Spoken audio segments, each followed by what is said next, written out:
สบายดีสบายดีพบกันอีกเส้นเก่าเส้นเคยกับช่องเบา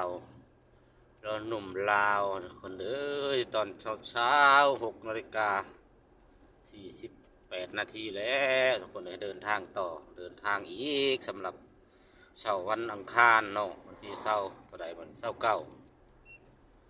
เดือนมกรา2569เดินทางคือเก่าคือเดิมทุกคนกับบรรยากาศยามเช้าหมอกสลัวจักหน่อยเนาะอากาศยามเช้าเย็นเย็นทุกคนเลยเย็นจนมือกระด้างหมดแล้วการเดินทางคือก้าวทุกคนเลยภาระหน้าที่เวียกงานหลังจากที่ว่าหยุดพัก2 วันเนาะทีมงานไอ้น้องเป็นให้หยุดพักเปลี่ยนมาสันซะ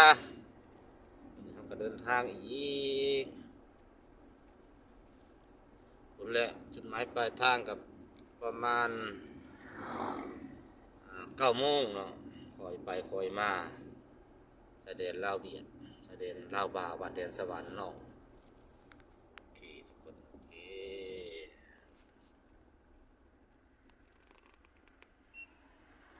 ประมาณนี้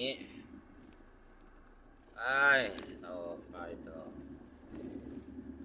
ตะเวนกำลังขึ้นกูเลยท้องฟ้าลายเดือน30 เพลงมาแล้วเดือน30 เพลงไปมันจะค่ำแล้วมัน3 เพลงเดือน3บนเดือน3หัวควายกำลังกินหญ้า